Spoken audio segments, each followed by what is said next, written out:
Day 233 of the Ukrainian war map, also known as the Russo-Ukrainian War. Juzzy here, and today is another quick update as I take a simplified and down-to-earth approach to some of the most important happenings on the ground in Ukraine today. And as always, I like to start off with some of those Russian military losses. So this is for the 14th of October there.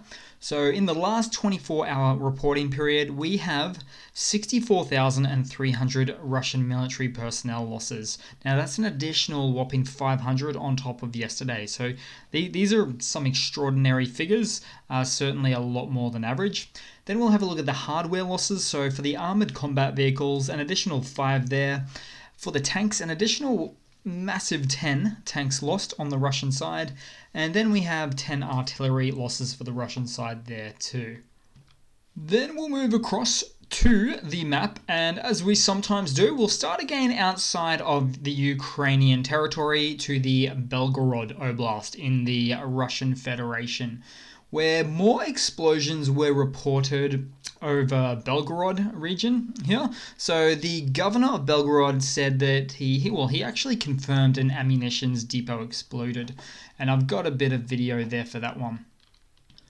Also in Belgorod, trains were halted here due to a Ukrainian strike. Now it's fairly clear to see at this point that it is well known Russia transports military equipment from this very region via rail to the Russian northeastern front lines in Ukraine, thus making it something of an obvious choice for the Ukrainian forces to target it and disrupt these lines. Oh, and also in Belgorod, it's not the first time this has happened either. So Russian missiles fired from Belgorod itself had a malfunction when launched and came back to the city. I've got a short clip here, but you can see the exhaust smoke and the angle of the missiles, both clear indicators of a launch site nearby. I'm actually starting to collect footage of boomerang Russian missiles, so I might do a reel of them one day. Then we'll move into Ukraine and we'll start out in the capital of Kiev. So air defenses shot down a missile in the Kiev region in the last 24 hours. Now, also specifically regarding this location, so you might remember the Klitschko Bridge where the Russian forces failed to hit it on the 10th of October. And we've got a little bit of video footage there for that one. Once the smoke clears, you can see that it wasn't hit. But from the missile's wreckage, this chip from the KH-101 cruise missile, which tried to hit the bridge, was shown to be made in March 2019. That is to say, the missile was newer. Now, as a rule, the oldest things are used up first, particularly as the older the missile, the more unstable the explosive composition. And also note, the production for this missile type is 3 missiles per month approximately. And as a result of all of this, some analysts and pundits suggest that this means Russia has only a few dozen KH-101s left, which are touted by the Russian forces as being highly accurate and amazing missiles. Now take all of this as speculation, if you will, but it does seem accurate given their strangely limited use in this war, these types of missiles. Comparatively, I've seen a lot of older KH missile types, such as the KH-22 and 59, really ancient old in comparison. Then we move across onto the Donbass region. So we'll move across here to Svatove, or Svatove, where Ukraine is really pushing forward to at the moment. So we've got a lot of Ukrainian advances in this direction. So the Ukrainian forces continue to launch counterattacks down the P07 road, or the main highway here, towards Svatove, but also directly from the westerly region there as well. So it's said that Ukraine is really closing the gap or coming close now, maybe just 10 kilometers or about 6 or 7 miles. So if we were to use the ruler, we'll go to what could be considered the front line, the grey area there. That's 10 kilometers, about 6 miles there. And they could also be, whoop, did something funny there, jump up to coming up the P07 highway. So that's about 20 kilometers, for instance. Now, don't forget that maybe just 12 or 13 days ago, the Ukrainian forces were about 25 miles or 40 kilometers from Zaporizia. So they've really pushed forward. And just to give you some recent perspective, we'll go back in time with the date map. So currently the 14th today, and keep going back, doing a lot of clicks, but there was a lot of changes within single days. We'll go to say the 1st, and we'll see just quickly there. So you might remember a lot of talk of the Oskil River there in the past, and going back as far as I possibly can with the loading of the internets. And there we go. So, that's the 2nd. So yeah, 12, 13 days ago, we can see the front line, or the distance to Zaporizia was quite considerable. So I said, yeah, that's about right. So 40 kilometers or about 25 miles, roughly. So there's certainly been some impressive incremental gains here by the Ukrainian forces over the last few weeks, every day. Just a little bit of an update, which is fantastic. Oh, and before I move a little bit further south, there was a liberated area here. Oh, actually, I've got to go forward in time, so this might take a few seconds. But we have the village of Krokmaln. Now, this will be in the grey area. It's not showing on this map exactly, but here it is right there. So it's said to be liberated, and we might get an update on this map in the next day or so. And then we'll move down across to Kreminna, which is really touching the same main highway there. So here we go. Now, more information than anything. Intercepts of sorts from the Russian side that have advised that Kreminna is experiencing critical supply shortages. Russian side, of course. And it is continuing to get attacked by the Ukrainian forces on all sides here. So you can see how they're encircling it slowly but surely, just like they did with Lumen a few weeks ago, and many other towns. Yampil, I remember that one. And they don't have a river to contend with this time, so good for them. Now I'll move across around the map here today. So we'll move to Zaporizia, that is the city within the larger oblast region. So there was a fire reported after missile shelling from Russians, or the Russian forces in the Zaporizia city. So the Russian forces continue to do this, but it's looking every day less and less likely that they'll ever take the remainder of Zaporizia. And I'll get into that at the end of the video, some important things I'd probably like to share. Then we move across to the Kherson region, particularly the front line here, which intersects with the Mykolaiv Oblast, in fact. Now, Ukrainian suppression of enemy air defense missions continue in this region. So basically, the Ukrainian forces are prioritizing taking out those enemy air defense SAM systems here. And the placement, or at least the previous placement where Russia had been recently putting them, was in Novokakhovka and Berislav right here, and a little bit in the middle as well, somewhere in the middle. But these have all since been taken out, gone, taken out by the Ukrainian forces.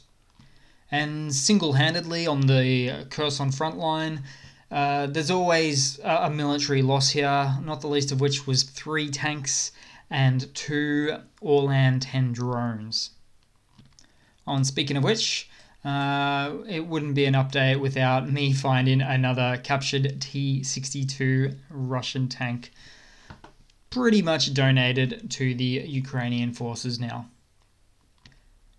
Now, in terms of some Western intelligence, Western military officials are estimating that Ukraine could take Kherson up to the Dnipro River as soon as next week. So that might be a little bit hard to believe, but they have taken the whole of the northern region, and they are looking to push back the Russian forces. Now, I feel like when these military officials on the western side say this, they know something that we don't. But yeah, basically watch this space, see what happens on this map, because I'm looking forward to seeing how that will play out. Of course, the puppet-controlling governor of Kherson is actually starting to remove a lot of civilians out of the city of Kherson to the south side. So getting rid of really as many as they can, it seems. There's expected to be some sort of an offensive here, or a massive fight from both sides. In fact, we can see the Oinky Pigs lining up, sort of protecting Kherson, if you will, there. Oinky Pigs, of course, indicate that the Russian forces. So a lot happening in this space, and we'll see what happens soon. And then we'll move across to Lviv, which usually a stranger to strikes, not always, but most of the time. It's quite a big map. We have to move quite far. I mean, this is basically on the border of Poland. I mean, give it or take, 55 kilometers, or about 30 plus miles. So 2 missiles hit a military object in the Zolochiv district of the Lviv region here. One was actually shot, another one was shot down by air defenses though. Then we'll move across to some of the big news events for today. So Belarusian President Lukashenko has declared a state of heightened terrorist threat in Belarus. This gives the government and himself more power to crack down on dissidents, as well as increase his country's military presence on the country's border to Ukraine. I love how Belarus is clearly trying to set their own narrative of taking a defensive stance when they're actually looking to become the aggressor as they assist Russia in its military operations in the northern Ukrainian region. But I think Lukashenko has got some insurrection worries for sure. Oh, and also, Lukashenko, he's taking one straight out of the Putin playbook by trying to conduct a covert military mobilization in Belarus, calling it a fitness test, but we all can see right through this guy. And in some other news, Spain will provide Ukraine with 4 Hawk air defense systems, with more Hawks said to be on the way as well. Again, probably one day making Ukraine the most densely protected airspace on Earth. So talk about a no-fly zone. And in more news, 14 NATO members and Finland will create a joint European air defense system. The system would be called European Sky Shield Initiative. So what would that be? ESI? Let's call it ESI, to strengthen NATO's ability to defend members and borders. And as you can see, everybody is getting in on the air defense systems development and purchases now in, let's say, Western Europe. And in some other news, another day, another botched Russian mobilization story. And I'll try to keep this one quick. But the independent Russian media outlet Verska started reporting on the experiences of newly mobilized Russian soldiers. And in this particular story, one mobilized man had to spend $600 to equip himself with the necessary military gear. He was then sent off to a training center where there was not enough beds and no food at all. Only food that was available was what each of the newly mobilized soldiers brought themselves. So those with more food shared with others.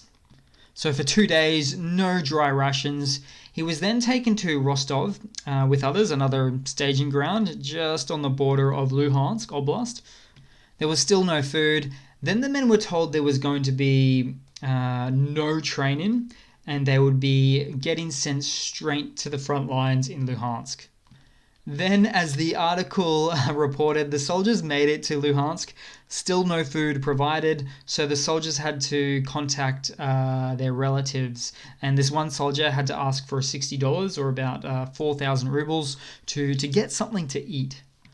So as you can tell, a lot of these newly mobilized soldiers, their main and probably only priority is to eat, is to ensure they get food and water and some basic shelter. So the basic necessities without even having time to think about a war. Then in some pretty breaking news, Moscow orders the Crimean bridge repairs to be completed by July 2023. That is a long time away.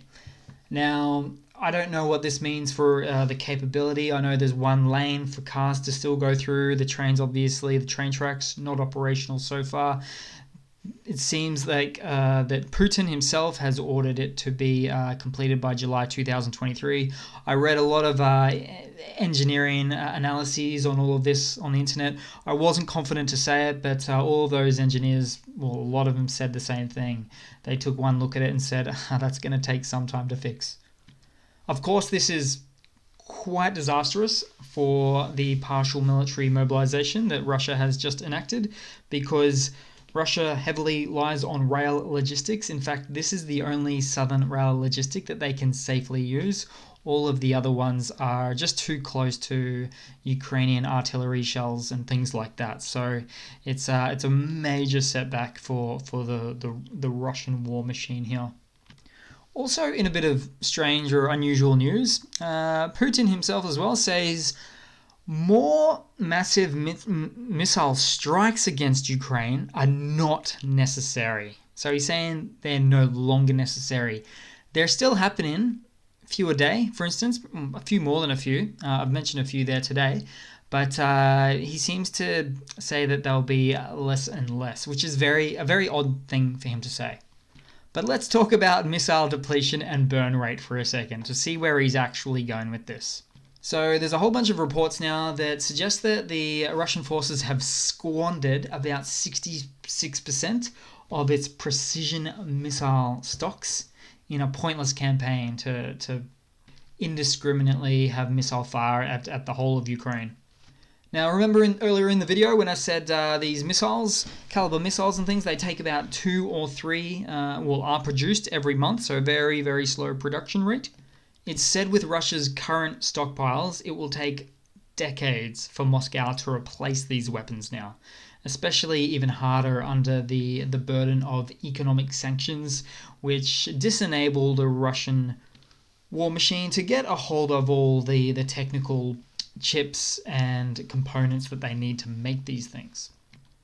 So if I could bring that all down to a sentence or two, Putin is attempting to save face because it has probably come to his awareness that he is out of missiles, effectively, only enough for defensive maneuvers to protect the country from maybe China wants to take back some territory from 1850. There's a lot of talk of that.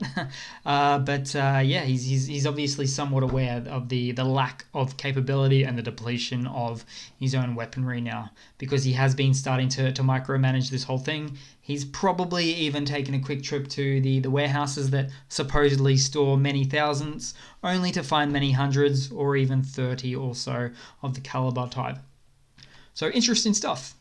And then just a funny to round it all off with today. Taking it pretty easy. So this one's actually been really funny to me. I saw this a number of hours ago and I just couldn't stop laughing at it. Hopefully your sense of humor is the same as mine, but I'll let you know all about this one here. So this next video gives a new meaning to the words drone warfare. So basically a Ukrainian and Russian surveillance drone crossed paths recently, and the Russian operator, understandably very scared of having any Ukrainian drones in the sky, in their airspace, made a split-second decision to try and ram the Ukrainian drone out of the air.